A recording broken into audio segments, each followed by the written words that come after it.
So this may be, really sort of trying to distract folks with something that they really can't do in the long run. But Anderson, time and again, we are getting fewer and fewer questions answered by this White House. And it is a pattern that I don't think we're going to see an end to anytime soon.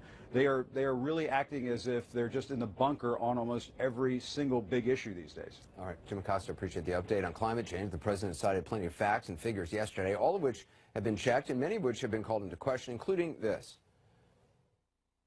Even if the Paris Agreement were implemented in full, with total compliance from all nations, it is estimated it would only produce a 0.2 of 1 degree. Think of that. This much Celsius reduction in global temperature by the year 2100. Tiny, tiny amount. Which is true, but only as far as it goes. John Riley is co-director of the MIT Joint Program on the Science and Policy of Global Change and co-author of the very study that the president himself cited.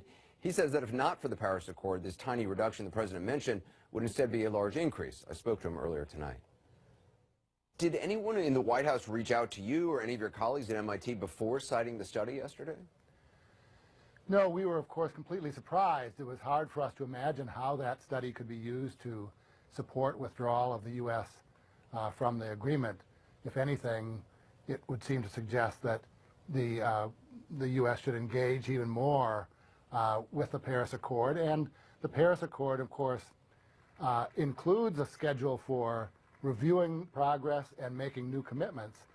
So it's part of the negotiation process that President Trump suggested he wanted to re-engage. So there's no, it doesn't make any sense to me that one would withdraw. If they had reached out to you, if the White House had reached out to you, you would have told them what?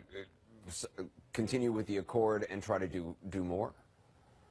Yes, in fact, some of my colleagues here at MIT have something we call a Climate Policy Plan Accelerator, which we're trying to bring the tools we have to help different countries meet their agreements, because people still don't have a really firm idea of exactly how they're going to meet them, but accelerate beyond that. I mean, were you completely surprised when your study was cited? I'm just wondering personally, what is it like to be sitting there and suddenly hear the White House, the president, using your study in a way that is not correct? Well, I mean, unfortunately, in this business, it's not the first time that people have taken our work and twisted it out of shape. So it goes with the territory. Frankly, my concern is just much more not what it means for me personally, but what it means for the planet.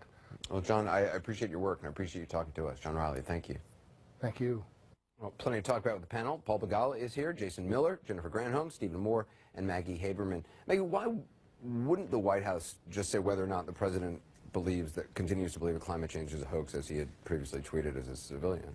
Probably because if the answer is yes, I don't think they're prepared to deal with everything that would come with that.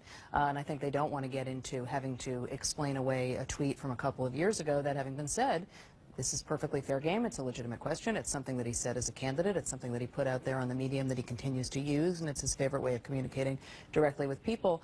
It is, I think it's a problem on its own, and it's not going to go away, but I think it is emblematic, as Jim said, of the fact that the White House is just hunkered down on almost everything these days. It's very, very hard to get a direct answer on a number of topics, and we have gone from, look, to be fair to the president, early on in the administration, well, we're still early on, earlier on in the administration, he was much more accessible than, say, President Obama was. Reporters were able to talk to him much more easily. His people were, while Sean Spicer was aggressive, to put it mildly, the press shop overall actually was pretty responsive. People like Hope Hicks were very responsive.